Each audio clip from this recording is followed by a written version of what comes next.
pandemic. And again, when we take time to step back from this work and consider the understandings that guide it, it's important for us to acknowledge that we have a set of skills and knowledge that we bring to this work, and that our partners have other skills and knowledge, and each brings added value to the other. Partnership is an active stance to take, not a passive stance. It rarely happens by accident. It requires investment of time and attention. For us, in both of these situations, it was important to know why we were working together and what we wanted to achieve. Respect and value for what other people bring is really important. People will work out really quickly if you're genuinely interested in partnership working or not. And it's important to acknowledge the contribution of others and to celebrate that together. And that's really what the nomination for the Outstanding Team Award was for us. Our interpretation of team went beyond individual functions within our organisation or our organisation, and it was about all of the people who worked together to develop the resources and to support the workforce. And the nomination for award was about acknowledging all of that. So while the two examples I have shared with you are different, there are common themes in relation to partnership working that Marion will now pick up.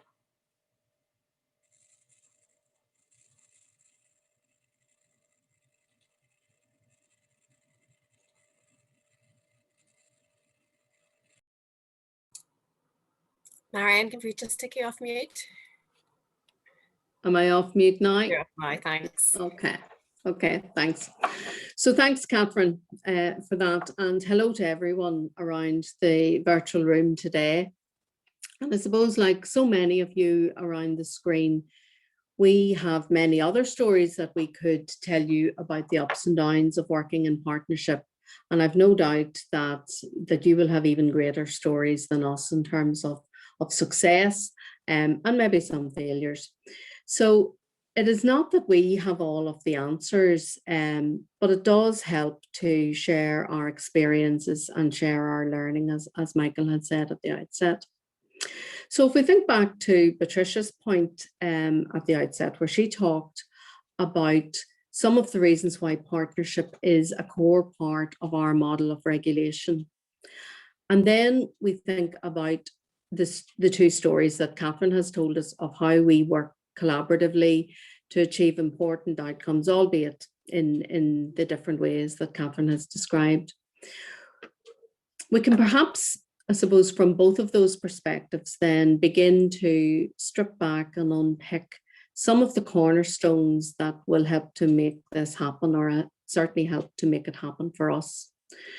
Though, of course, our first message is that it is never a finished product. Partnership and collaboration should always be a work in progress. And it's really important that we work on the basis that this can't be a tick box exercise. So within the Social Care Council, we have built a number of what we might call cornerstones, though perhaps they're principles really. But we have built these into the construction of our various partnerships that Patricia had described earlier. And whilst each collaboration or partnership might be different in its nature or context, there are common or core pillars that should appear somewhere in the structure. And these are fundamentally about three things. Firstly, you have to see the value of it for you. For us, partnership often means that we can do more, we can achieve more, we can reach more than if we are working alone. We are small, so we need other people around us to do more and to achieve more. So by bringing people on board and alongside us means that we can and do get more done. So we have a bigger and wider impact because we're not alone, because we do seek to work with other people. But our partners also have to see that there is an added value for them too. They have to see that there is benefit in their investment in partnership. There has to be something in it for them. And I don't mean that just at the outset, but on an ongoing basis. They have to continually see that the investment in partnership brings added value to their world, as indeed to our world. Secondly, you have to want to do it. And as Patricia and Catherine described, partnership is not always easy. It's not necessarily the easy option. Sometimes it's hard, and sometimes it might not work out as you would expect it to do, or you know, as you might want it. So it is about having a commitment. And in the first of Catherine's stories, there was a formal commitment in place. But even with that, it has to be nurtured and minded. It's easy to stop or give up if your heart is not in it. It's harder to give up when it's something that you really want to be part of and that you believe in. And so thirdly, alongside this, you need a fundamental belief that partnership is indeed the right approach. And so this brings us back to our model of regulation for us. For us, we believe that supporting our registrants to deliver high quality services to people who need help in their lives achieves a better outcome than purely focusing on the small number of registrants who are dangerous or unsafe or unethical in their practice. And even there, within our fitness to practice process, we work collaboratively with employers and with people who use services to provide protection. So the key to making this happen, I suppose, is about being prepared to build relationships. Partnership is built on relationships, and that means keeping in contact, investing time and energy that might sit outside the formal arrangements, being prepared to help and support each other beyond what is written in the terms of reference or in any agreement. And we continually learn from our experience of trying to do partnership well. And some of our recent learning during this pandemic, in terms of what we've reflected on, has been helpful to us in thinking about what has worked and where do we need to put more effort in. So I suppose summarising and pulling together some of the threads that Catherine has talked about, it is about being visible and accessible to our partners and staying with them through the gritty issues. It has also been about having the maturity to know that there are people around us who are willing to help and that we don't have to do it all by ourselves. We are not alone.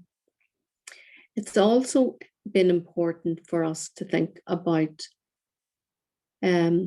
creating a listening space to people, for people to share how things are for them.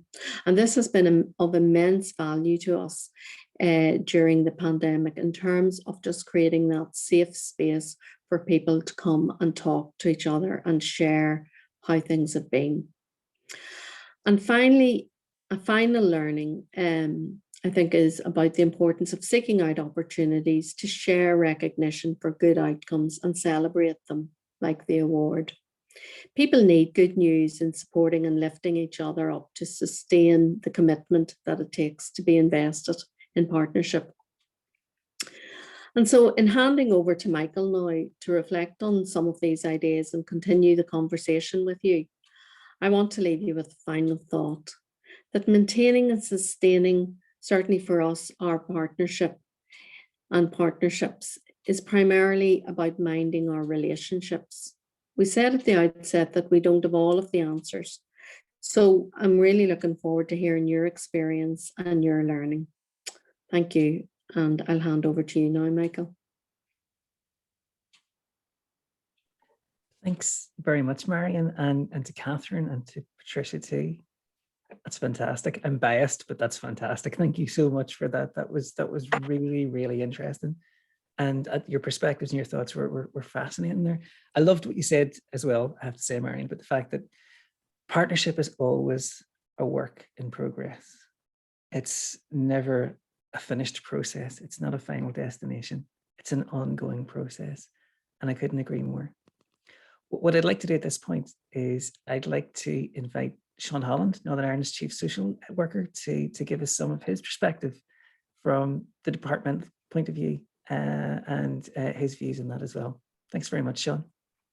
Okay, thanks very much, Michael. Lovely to see you all. I can see that some of you have managed to snag one of those hairdresser appointments. Some of you haven't, but you all look wonderful to me. As someone who hasn't got to the hairdresser, just these days seeing people, it's great. You're all beautiful. So a few reflections. I'm going to talk particularly from the perspective of a specific kind of partnership, and it's a partnership that's been referenced. It's between a government department and an ALB. Some of the things I'm going to say are unique to that relationship, but other things are not. But before I do any of that, can I just come back on the two examples that we just presented? Michael, I'm sorry, you said they were wonderful. I think it's terrible. You've done a terrible job, girls, because you really fundamentally didn't explain what the outcome here was. And the outcome was so important. You know, it wasn't an academic exercise. This wasn't abstract. The reality, both of these pieces of work, the first piece of work meant that there were people delivering services when otherwise they wouldn't have been in the middle of a pandemic. So there were people visiting children at risk. There were people making sure that people were being discharged from hospital. There were people delivering social work services to the people of Northern Ireland in the mouth of a pandemic when we were terrified that we were going to have a shortage of labour because of people being scared of going to work, because of people being absent through illness or having to self-isolate. So it was absolutely critical. This, you know, sort of taking people out of placement, getting them qualified a little bit earlier, wasn't a little thing. It was a huge thing. It meant people were out there doing work at the most difficult of times. And the second example, the one for which you so deservedly won the award, you know, the vast majority of the public of Northern Ireland, I don't think had a clue what infection prevention and control was before COVID. You had resources up online that not only were they able to be there for the thousands of people who were entering the social care workforce at very short notice, people who maybe were being laid off from jobs in hospitality and were turning to work up in care homes. They had access to some of the most fundamental basic training that they needed to do that job through an online resource. But even more than that, those resources were free and they were available to everyone. You know, sort of the mum and dad at home who were worried about, God, how do we try and keep everyone safe? They could actually do these courses on infection prevention control free of charge. You know, great work, absolutely great work. So you need to big that up if you're going to do this presentation again. Okay, so partnership. As I say, this is very much from my perspective at the department, but I think the first question you have to ask yourself is, why is partnership something that you're going to pursue in any particular situation? Now, I know, and I think it's written into the DNA of the Social Care Council that partnership is always a good thing. There's a case to be made for that, but that's not the way I approach it. And partly that's because, I mean, I've been involved in partnerships which frankly were a waste of time. You know, and civil servants have this experience a lot. They have to sit through partnership meetings where someone's thought it's a good idea to have you there without really thinking much more than that. And you get mountains of papers you're meant to read. You sit through meetings. You've nothing particularly to add other than possibly give your approval. And it's completely a waste of time. So I tend to like to think about, well, what is the task? What tools do you need? Is partnership working an appropriate tool for the job? It's interesting. Recently, I've had the experience of interviewing people, and one of the senior civil service competencies relates to partnership working and collaboration. And the people who do well when they're providing examples against that competency are the people who've asked themselves the question and explain why they used partnership approach and what skills they used to deliver that partnership approach.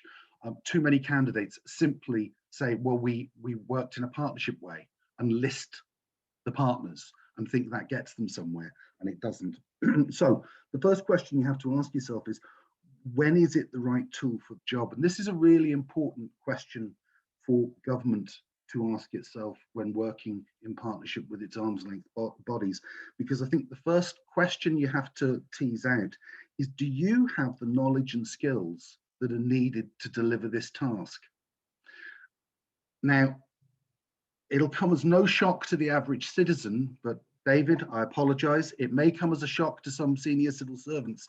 Government are not always the people who have the right knowledge and skills to do absolutely bloody everything, even though at times they frequently feel they are. And I'll not even go near what ministers think about that. But you have to ask yourself, do you have the knowledge and skills to do the task? And inevitably, as you approach a degree of complexity, you don't. Your government is about generalism. It is central. Once you move 2 feet away from that, you don't have the right skills and knowledge to deliver the task. And ergo, partnership becomes a relevant approach to utilize. And secondly, even if you have the knowledge and skills, do you have the relationships? I mean, I know that we sort of know millions of people through email, and we're connected with everyone on Twitter and all the rest.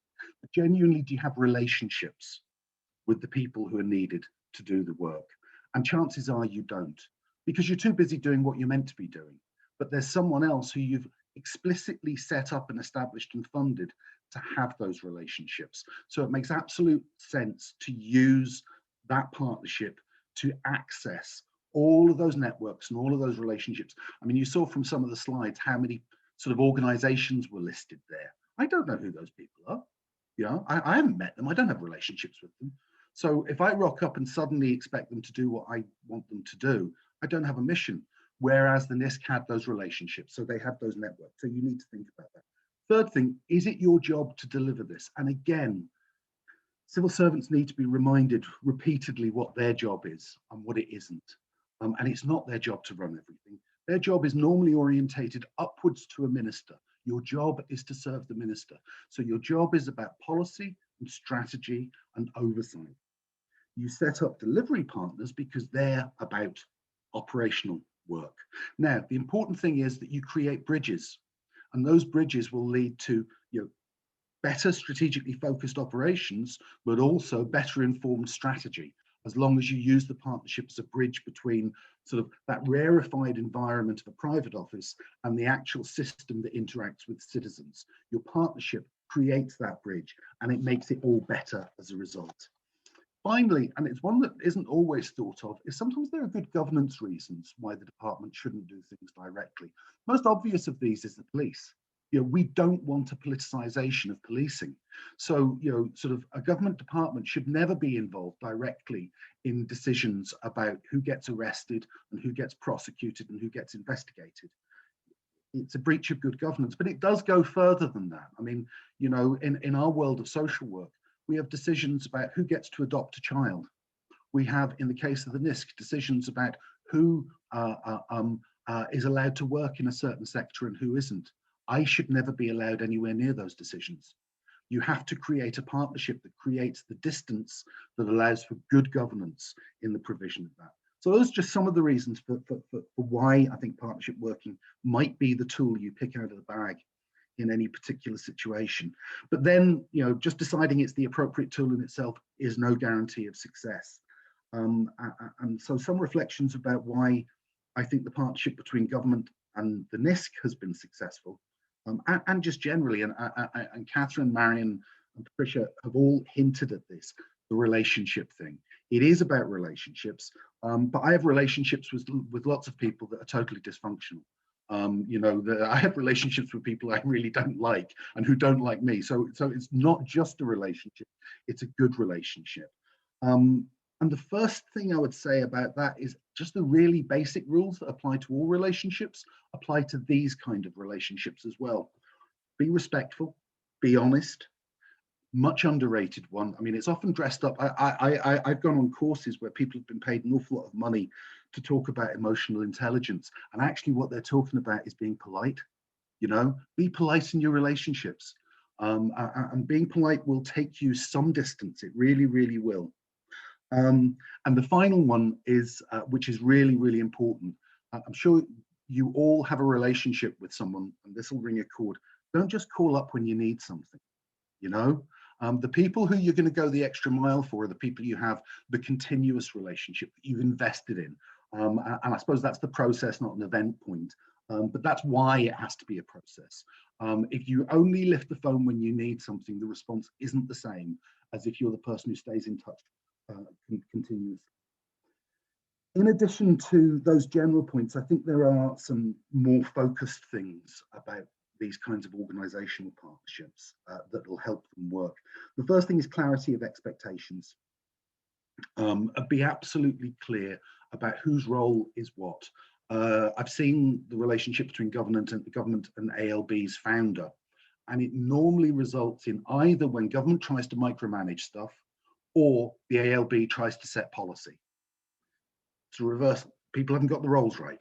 Be absolutely clear what your expectations are. We'll do the policy, we'll do the strategy, you do the operational delivery. Make that very clear and what the interface is, and that'll lead to a more productive relationship. Next thing is acknowledge the reality of the power imbalance. You know, being in partnership doesn't mean we're all equal in all situations. You know, sort of every ALB that's been set up, if you look at the legislation that sets it up and then the regulations and guidance that support that legislation, it will always somewhere in there allow for the provision for the department to direct the ALB to do more or less whatever it asks, short of breaking the law. And I think the important thing is to be honest about that and recognize this is not an equal power relationship. Government funds you, government owns the legislation, we can direct you. And I think being open about that means that you don't have an unpleasant surprise when that that function is exercised. But equally, once you're open about it, it's out of the way. You know, it doesn't have to be the tension that's underpinning every engagement. We know where we stand, so now we can just get on with working well together. The third thing is I think you need to seek to understand the business of your partner. One of the most overused cliches that I hate is, you know, walk a mile in someone else's moccasins or whatever. I'm not really talking about that. I'm just talking about being able to understand the perspective that they're coming from. And this forms a couple of really important functions. One is that you will have an appreciation of what you don't know. You'll start to understand the complexity of the work they do, and you'll respect that, and that's a good thing. The other thing is, I think one of the really important things for government is to try and triangulate any issue, actually more than triangulate. And I don't even know what the words are, quadrupulate it. You know, get as many different points of reference as possible so that you can see something in as close to a reality as possible. So, you know, listen carefully to what your partner agency tells you. That gives you a view, but make sure you set that alongside, you know, the views of the people who maybe use the services of that agency. Within that agency, make sure your relationship is with both the chief executive and the chair. They perform different roles and functions. Both views will be helpful. And all of that will help you give a more accurate picture to your minister about what the issue is and what's going on out there. And partnerships do that generally, and they can do it specifically with ALBs. And then the next sort of couple of points are related. Firstly, I think you need to agree on the metrics of success with a partner. You need to talk about what your expectations are and how we'll know if you've done your part and you'll know if we've done our part. But agreeing on those metrics is only the first thing. You then have to invest in the ability for the partner to generate those metrics. Again, I've seen falling out between government and an ALB, where, you know, we've demanded information that we haven't given the agency the capacity to generate. And sometimes that involves, you know, sort of giving them legal powers. Sometimes it involves giving them time. Often, very unsexy, it involves just investing in their IT and data infrastructure. But if you do that, you're more likely to be able to have a meaningful conversation with your partner that's not based on anecdote and prejudice, but is rooted in data. And I mean, there are a couple of quotes that I think are important in relation to this. Sorry. The first one is is it a Deming quote? I can't remember. You know, in God we trust, everyone else you got to bring data. So I think if you're going to have that, you have to give people the ability to bring the data. And the second thing is that how can I put this? Well, yeah, an expression, this shows how old I am. Some of you will recall the Reagan-Gorbachev summit in Iceland a long, long time ago about strategic arms limitation. And Reagan, who I wasn't the greatest of fans of, but this was a very smart move. He appropriated a Russian proverb, which he used in his discussions with Gorbachev. And the loose translation, which you might recognize, is trust but verify. So you want to have a relationship with an ALB that is based on trust, but no one's offended when you verify the information, especially if you've made sure that you've given people the ability to provide you with the information to verify. So the final thing I just want to talk about is what happens when partnerships go wrong or you don't use things appropriately. Well, the world goes to hell in a handcart. You know, it's really simple. You will waste money, you will waste time, you will do bad work, you will have incorrect information, and you just won't be very good at discharging the duty that's involved in public service. You know, you just can't do it. You can't work your way out of the problems that face government by working harder. You know, if that could be done, people like David Sterling would be, you know, king of the world by now. Very, very hardworking man. But some things you just can't work your way out of. Some things you need to use the right tool to get there. And partnership is just one of those things that makes things that aren't possible, possible. I think I've probably gone over my allocated time, so I'm going to stop there. Sean, thank you so much. That was great. It's the first time I've ever been admonished by the chief social worker in Northern Ireland, I have to say. So that was an experience for me. However, he is absolutely correct. And then I have to agree, purpose is absolutely crucial. Why are we doing this in the first place? And it's a very good point to make, Sean, as well, is collaboration, is collaborative working, is partnership working actually the right tool for this? What is the purpose of us collaborating? Because collaborating for collaborating's sake tends to lead to endless meetings where nothing actually happens. Do you mind if I draw on your wisdom once again, Sean? Just that last point that you made that was very important. And I just your view, your own perspective. And it's that bit about what do you do when it doesn't work? Because we don't exist in a vacuum.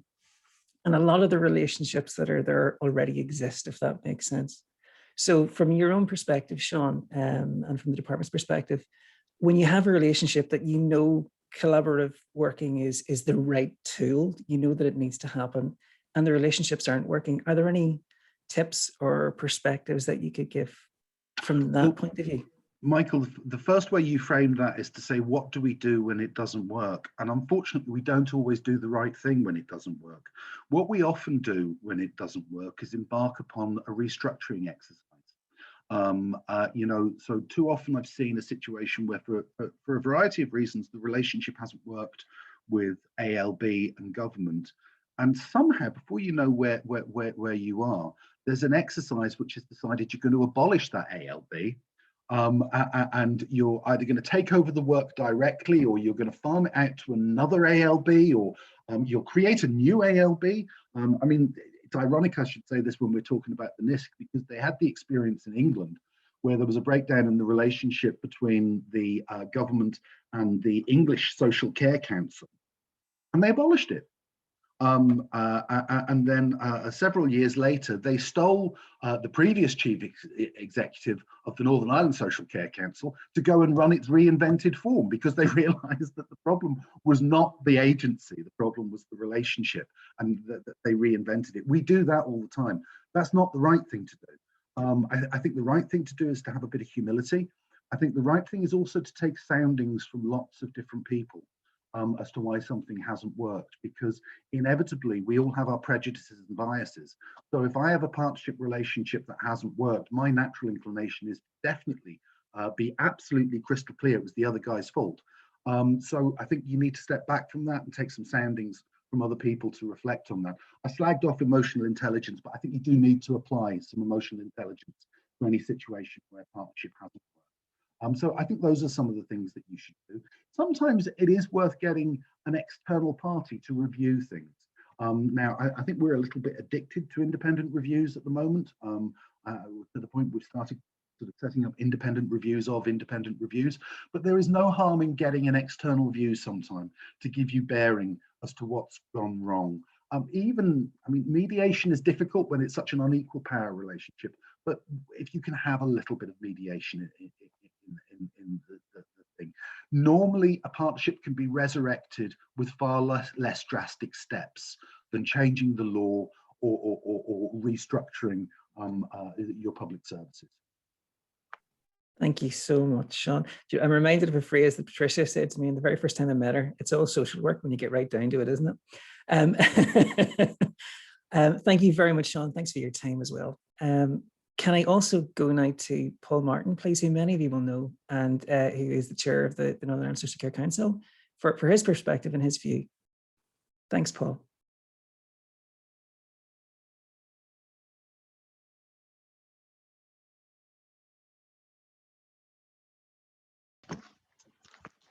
Okay, good afternoon to you all, and thanks very much for the introduction, Michael. And I realise you've all been sitting patiently for the last best part of an hour listening to the presentation. So it's I think, incumbent on me to move quickly through the few perspectives I wish to offer. And it is always very difficult to follow Sean Holland.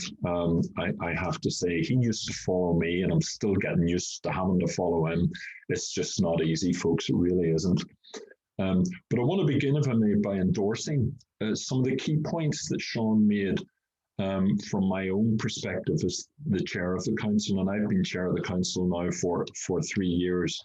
I'm familiar with the council, dare I say it, for the last 23 years. And the first thing I do want to pull on is this whole issue around honesty and openness in the relationship. And I think that's been extremely valuable and extremely important to us as a council in the course of the last 3 years, and particularly in the course of the last 15 months during the pandemic. And I do think a lot of it is around recognizing the importance of trust and confidence. And trust and confidence works both ways. It's just not down the line of accountability from department to a board and to officials within our council, for example, but it is also up the way as well from us to them. That whole component of trust and confidence, let's not take it for granted. And likewise, as Sean specifically referenced, honesty. The whole commentary that's been offered this afternoon around collaboration, it's very difficult to fall out with, as people have described it, the officials and indeed Sean.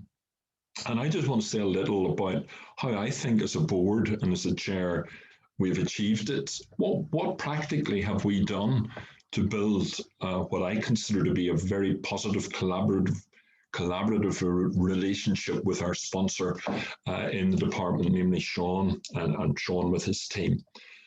And one of the first things we did, I think, was ensure much more regular, closer engagement with our sponsor, rather than see them as the enemy, see them as working colleagues. Now, I know Sean doesn't like me using the term partners because it does get confusing, because as Sean has described it, it's not an equal partnership.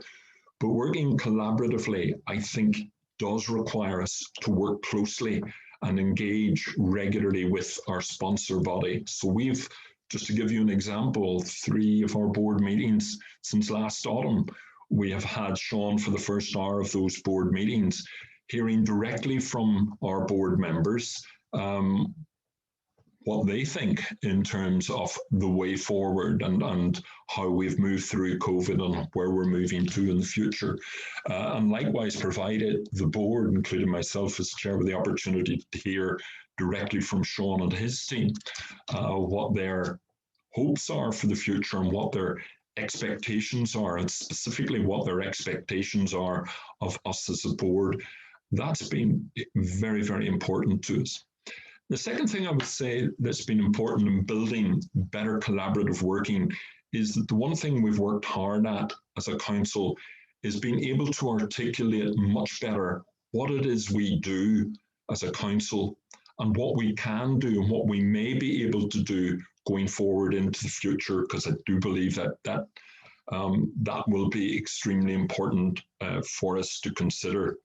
So being more articulate about the future, what our role as a council will be going forward, does allow us to get into much more structured debate, if you like, with our sponsor body, and for me that has been important. The third thing I would say is that within the council itself, Patricia has identified that we have 5 committees. And the one thing that I've learned as a chair is the importance of using your committees much more effectively and seeing them as a very, very important resource in enabling you to discharge all of your responsibilities.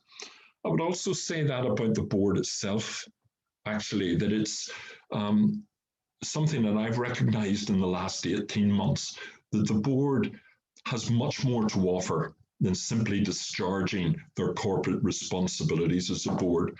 Boards can be, and I think we've proven in this COVID period, to be a very helpful resource to the business of the council, but effectively as well to the business of government and the business of our core department, being the Department of Health.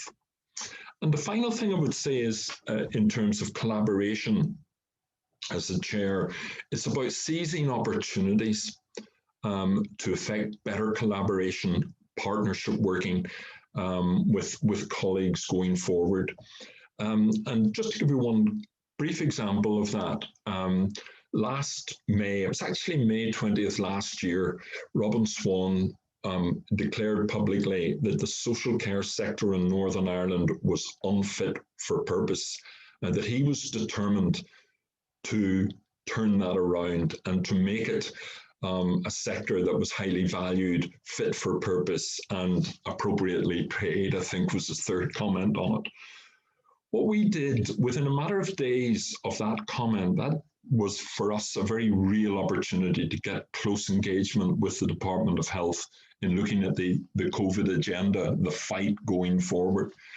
And we, through our Leaders in Social Care Partnership, chaired as it is by the Vice Chair of the Council, Anne O'Reilly, I met with them, and we had a tremendous exchange. Even though they were all, as chief executives of independent care organisations, having serious challenges and difficulties, and particularly in the care home sector, nonetheless, extremely positive and in feeling able to offer suggestions as to what needed to happen to make it right and to improve the overall situation in the social care sector. And coming from that, I wrote to the Minister. Now, I'm making no apologies for saying I agreed the content of that with Patricia and with council members, because I was very conscious that we didn't want to overstep the mark. And as one said, be very careful what you wish for. But we also engaged with Sean, submitted a letter to Minister and met with him in a matter of weeks after he had received the letter, and spent an hour, Patricia and myself, with himself and with Sean, going through the agenda, specifically looking at new ways of working between government and the independent social care sector in Northern Ireland, more ways of improving the standing and status of social care in Northern Ireland, a career of first choice perhaps going forward, in finding ways of bringing greater value and understanding about social care to the public in across Northern Ireland, and to looking at ways and offering ways that we as a council could become an important bridge from government to a sector that was extremely important. And you'll all remember the challenges being faced, particularly in the care home sector back in the early part of last summer, and allowing that we have, as Patricia's identified, we have 46 roughly thousand social care workers in Northern Ireland, remembering that 18,000 of those roughly work within the care home sector. So an amazing opportunity again to offer a bridge and to be a bridge between government and the sector. So that again simply allowed us to step forward. The Minister endorsed all that we were saying. He challenged it, but then gave us the go-ahead to pursue what we were proposing and to work and propose that we work closely with Sean in bringing forward that agenda into the future. So I think we've learned a lot. There's still more for us to learn, and as a board, I would say we really need to become more outward facing into the future, and we've already started some of that, engaging more effectively perhaps with sister organisations like the Regulation and Quality Improvement Authority, like the Patient and Client Council, and indeed perhaps in future much more directly with trusts. So again, I would finish in that really important that we recognise the contribution of the council, but the recognition of the importance of the board of the council in delivering on such an important agenda. Thank you, Michael. Thank you very much, Paul. That's brilliant. Thank you very much, and a very useful perspective from the point of view of the chair and the board. I'm going to pass you over to Anne, who I believe is going to open the floor for any comments or questions. Thanks, Michael. And we've had a couple of interesting comments posted on the chat function. If you don't have it open, just click it open and you'll be able to see there and add to it. If I could maybe go to Heather Muirhead first, who talks about the strategic perspective of NISCC and her comment, and which comes first, the relationships to allow you to see the horizon or the need to be strategic, driving your investment in relationships. Heather, do you want to say a bit more on that? Yes, I work a lot with NISCC as part of the system, and in theory it's quite a small organization, but it plays way above its, way above its weight, if you like. And because they're looking across the system all the time trying to deliver their functions, they actually make it easier to deliver other functions and to bring sort of peace and harmony. They're a peacemaker, they're a broker, even in the wider healthcare system, I would say. So what Patricia is saying in her, that what do they say, the small reflects the large. So what they're doing in their ordinary daily work also translates into the big system. So what I'm asking really is, and in health, I think that because the machine of health is so big, people get very consumed with their bit of it. And that's not the case with NISCC. So I'm sort of wondering, is there need to be strategic? They work through relationships, or do they, is it the other way around? But they definitely are. I can just, I mean, even from working with them over the last number of years, their capacity to do much, much more than their job is commendable. Patricia, could I maybe go to you for a reflection on that point? Thanks. Yes, I was listening carefully to what Heather said there. I think, Heather, I think it is about relationships ultimately, because I think the engagement that we do, and we do a lot of it, is what helps us then to understand what the issues are in the system, and then to translate that into strategy effectively, to know what it is that we may need to do. So at the minute we're beginning to think about a new corporate strategy. Now, we will do that through quite widespread engagement with our stakeholders, because in order to build a strategy for the next 4 or 5 years and to know what the sector and particularly our workforces need, we need to do that through an engagement process. So I would say I would say relationships in a sense do come first, and building on those relationships come first. And I suppose we've been moving into what we see a bit as a systems leadership role, I think is a bit of what you're reflecting as well, in terms of that breadth of look. But that is also based on building meaningful relationships. So I think that's really at the core of it for us. Thanks, Patricia. And if I could just reflect, I attended a webinar this morning on UK-wide, looking at the impact of the pandemic and what we're learning from it. And one of the contributors made the comment that the moment of crisis shows in the most stark way all of the investment you've done in partnership working. And Patricia, I think Sean was maybe right in saying that you were very modest as an organisation and how you presented the examples, because we know that you really had to move mountains to get everyone in that virtual room to agree to the changes to allowing the students to start to practice. And you managed to do that and to maintain your relationships, and everyone left the room reportedly exhausted, but still talking to each other. And likewise, the example with the resources that you developed, again, that was a very modest presentation of what was a phenomenal effort. But you wouldn't have done either of those things if you as an organisation had not invested hugely in establishing those relationships. So that moment of crisis absolutely showed what you had invested in those relationships. Yes, that's right. And thanks, Sean, for that slight admonishment. We were so busy talking about process, we forgot about the outcome, which actually was the most important piece of it. For me, that particular example, in terms of the degree partnership, it really demonstrated the strength of partnership because, and we have obviously had to develop that partnership over a long number of years. So there is, people have talked about trust, people have talked about clarity of roles and responsibilities. That's all very clear within that partnership. And it was very tricky because the partnership is absolutely committed and wedded to the highest quality of social work degree in Northern Ireland.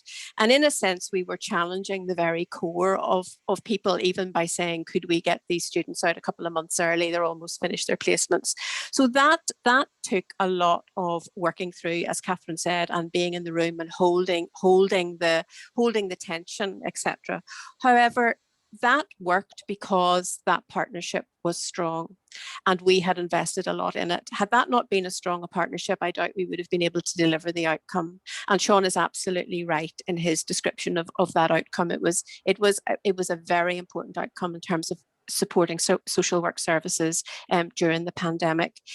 So it was, it was very important, but the strength of the partnership. So when people had aired their views, had their feelings heard, had worked through the mechanics, they all knew that the right outcome was to ensure that social work services continue and that service users receive the services they needed to. So there was no doubt about that. And that absolutely demonstrated the strength of the partnership to me. The one around the resources was, I think, Catherine showed this, or somebody showed the slide or talked about the heroic piece somewhere. And that's absolutely right. We were all in that heroic phase, I think, of the pandemic, and we were very clear. We knew that there were issues that our registrants needed help with. And Sean's right, the infection control one, because those are free resources, went far and wide. But that was really because of the relationships, again, that we had. And I suppose it speaks back to a bit of what Heather was saying earlier. Because of those relationships, we were able to pick that up really, really quickly. We were able to identify, bit like Sean is saying, we don't have that knowledge, we don't have that expertise, but we know who does, and we can make it happen if they're prepared to work alongside us. And clearly people were, because again, we knew what we wanted to do, and that was to support the frontline registrants and also those who were receiving services. So yes, I think it based on the strength of those relationships, I think that's how we were able to move quite quickly and swiftly and agilely through our work during the pandemic. Thanks, Patricia. Another point made at this morning's event, and it applies here absolutely as well, is that central government in particular, needs to know and understand that you can't switch on and off relationships as and when you need them. And obviously, there is an ongoing relationship between government and its ALBs, and to a different extent with local government. But certainly the role of the voluntary community sector, which has been so vital over the last year, that's very pertinent for that sector. But I wanted to turn to Kulu Sima, if she's still on. And I know Sean has answered the query that you put on chat, but you did query what was wrong with using the term partner, even when there are different power dynamics in a relationship. And I'm conscious that you and your role in your organisation has a huge, wide range of relationships. And I wonder if you could share anything about how you manage those different relationships. Yeah. Oh, right. Okay. So I suppose it's and just in full disclosure, I am a member of NISCC. And I'm registered by NISCC. I'm not sure what control that gives Patricia over me, but she does try. God love her. So I suppose I did want to say about it is about the use of the term partner, and that partner doesn't always mean equal, but it means relationship, and it means respect. And it means parity of esteem. Now, obviously, using Nikki in this context is quite difficult because I'm a corporate soul. I have a very strict piece of legislation that governs the independence of our office, which means that to a certain extent, outside of finance and procedures, we can say, we don't have to do the department's bidding, but we're still accountable to the department. I'm just mindful, and I know we talk a lot about this in the Chairs Forum, about this partnership agreements. And one of the things we've been talking about is what is a partnership agreement when we do have this accountability role to the departments and to our sponsors, to our sponsor branches, and how do you manage that bit whilst proceed in a partnership? So I think that's why I like the word partner. I welcome Sean highlighting the point that it's not necessarily always an equal relationship, but I think you can set aside, you can deal with the accountability bit and then proceed on the other issues in a more partnership way. I also want to stress the importance of relationships, both formal and informal. And again, I think this is maybe an age thing. When you've been around for a while, you've known people. I mean, I'm looking at Marion. Marion was one of the first people I came across when I first came to Northern Ireland nearly 30 years ago. So you meet people on your journey, and if you've treated them with respect and they've treated you with respect and given you a place, then whether you're on the way up or on the way back down again or whatever it is, that holds you in good stead in my experience. So, and also when we fall out, and sometimes we do, but again, we have, that's from a basis of respect and differing opinions. So it is to take, I suppose what I'm hearing and learning is to take time to tend to relationships, because then when you have to act quickly in the way that NISCC has described at the beginning of this pandemic, when in order to get feet on ground, but also to be confident that those feet on the ground were able to do the job. I think it's really important that that will help you act quickly. So I just want to, all I wanted to say was partnerships don't necessarily, doesn't have to be about partners of equal.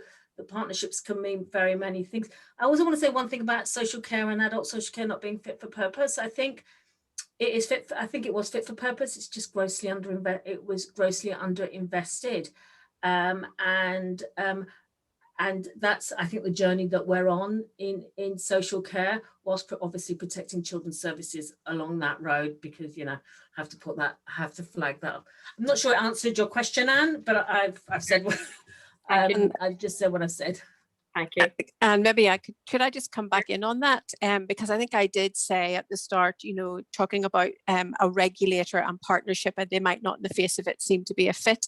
And I think, Kula and Sean are right. It isn't necessarily a partnership of equals, but it is a partnership where we are working together to a common end. So it's how we can support that, because absolutely within, for example, take the degree and the example that we provided, we set the standards for the degree, we regulate it, we monitor it, we can withdraw approval if we feel it's not appropriate, if people have failed in their delivery of the degree. Everybody understands that relationship. There is no issue between us and the partners in terms of understanding that regulatory role. And so when you're clear about that, I think what Sean said, you get that out of the way, then you can work together to support the common end, which for us is high quality social work students graduating and coming out into social work practice. So, and we work collaboratively to be able to do that. So I would agree with Kula, you can manage that. That's why I described it as a fine line. It is a fine line, but nonetheless, it can be managed. Thanks, Patricia. And you've brought us back to the point that I think most of our contributors have made today around the importance for clarity around roles and lines of accountability. And on that point, I'm wondering if we could go to Kieran Donnelly for his view before we start to wrap up. Obviously, we're moving towards the partnership agreements between all of the ALBs and departments. And, at the core there is the need for clarity around the lines of accountability and the roles and responsibilities. Do you have any reflections on that, Kieran? I just need to unmute you, Kieran.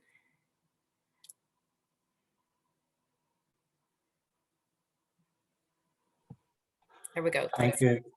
No, I think everything that needs to be said has been said, and I'm really pleased just that partnership working is alive and well in the health sector is so important. I agree in particular with Sean and Kula. There's the simple principles. I am also a regulator, an auditor, and in my own strategic plan, we talk about partnership working. I see no conflict whatsoever between the two things. So I think it's important that regulators and auditors don't dance on the head of a pin on independence. Otherwise, you take a very narrow view of your role. We ourselves did a good practice guide on partnership working a couple of years ago, and I think it's a way of working. It's a process. It's never finished. So I think it's really pleased with everything that, particularly what Sean has said, just on the simple principles of how to make things work. And when we have things, crises like pandemics, silo working isn't going to get us anywhere. So really pleased to see the real benefits of partnership working in the system. And if anything, the pandemic has sort of brought organizations closer together to work collaboratively, and that's brilliant. So hopefully there'll be lasting benefit when the pandemic is over and done with. So that's really all I have to say. And so thank you, Kieran. I do recall we launched that good practice guide on collaboration with the audit office, and I think the opening line at that event was, "It's really difficult, but we got to work at it." Before I hand back to David Sterling to wrap us up for the afternoon, anyone with any final questions, raise your hand now. But I'd like to go back to Michael just for some of his reflections on what we've been discussing. Thanks very much. It's been such a valuable webinar, I have to say. All the contributors, it's been fascinating. From our point of view, we had a conversation with Catherine. I'm sorry, Catherine, I'm going to embarrass you now a little bit, but it's very, very important. It picks up on Sean's point about the purpose.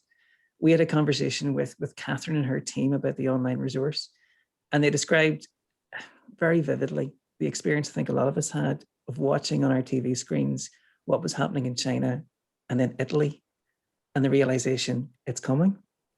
It's going to be here. The ambulances, all of the crisis, all of those headlines, all of the numbers, and it's coming, and we're going to have to be ready. And then them getting into gear, the department having to make decisions very, very quickly, what's going to happen, resources, all of those things. And the two examples that they've given us of the degree and also the online resources, the speed with which that was done was incredible. We played a very small role in helping with the online resources, in that we helped develop the resilience and wellbeing resources. And I'll never forget getting the phone call and, "Can you help us with this?" "Yeah, you've got a fortnight." And it was, some of those resources were turned around in a matter of days. It was incredible how that was done. But all of that could only happen because the groundwork had already been done in terms of collaboration and partnerships and those relationships. As an old teacher in my primary school used to say, you can't fatten the pig the night before the fair. It's about having those conversations and having those relationships. And hopefully some of the insights today from those different perspectives have been useful going forward. But can I just say, if you have any examples yourself, and I have absolutely no doubt you have, and I can see people on the screen right in front of me who I know have been involved in some brilliant collaborative projects, please do share them and share the challenges too, because it's in learning together that we can make a bit of a difference with this. Thank you very much. Great. Thank you, Michael. On that, I'm going to hand back to David Sterling to wrap us up for the afternoon. Okay, thanks Anne and Michael for facilitating that, and huge thanks to Patricia, Catherine and Marion for their presentation, which I thought was hugely illuminating and really, really helpful. Thanks to Paul, and special thanks to Sean for some very forthright and rich comments, which I think we can all sort of resonate with. I think it has been a wonderful 60, 90 minutes. I thoroughly enjoyed it, and I think it's been a great opportunity to reflect on what's actually needed to improve and develop collaborative practices. 4 very quick points I'd make. I think firstly, very important to celebrate and share good practice. We don't do enough of that. And indeed, I think the CEF can provide a safe space for people who have good ideas. Michael made the point there. If you have any examples of where collaborative working has improved the delivery of outcomes, please let us know and we can shine a light on it in a positive way, because I think there's nothing like good examples to inspire others.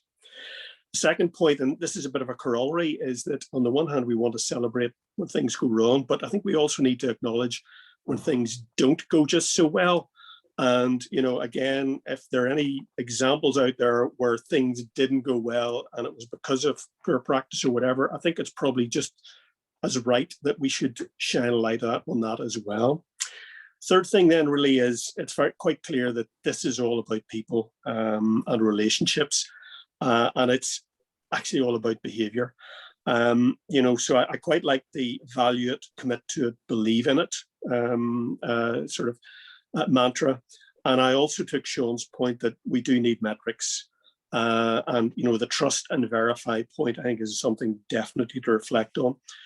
But crucially, I think it always does come down to behavior. Again, Sean made the point that when we talk about emotional intelligence, we really are just talking about sometimes just being polite and treating other people well. And I think it's always important that we question ourselves, about our own behavior and to what extent is our own behavior affecting relationships. It's the old thing, are you a radiator or a drain? When we're developing collaborative processes and relationships, quite often we're looking for other people to give something to us. And you got to say to yourself, is my behavior really going to encourage this person or this organization to give that which I need to deliver a better outcome? And sometimes you do need to reflect on that and ask yourself some hard questions. When the going really does get difficult, are you going to be the adult in the room who can see the big picture and maybe set aside some of your own prejudices or some of your own thoughts or behaviors, etc., for the greater good? So I think that's important as well. And I think my last point is, picking up on this notion that collaboration needs to be active and not passive. And maybe just, I'll throw this out there. Maybe if we could all just, before we sort of press the leave button, commit to doing one thing differently that will actually improve collaboration within the networks that we are working. And I'll get Michael and Anne to check up in a month's time whether you're all delivering on it. So on that note, I'll just again thank everybody for a really, really rich and valuable 90 minutes, and wish everybody all the best. Thank you all. Thank you very much. Thanks. Thank you very much.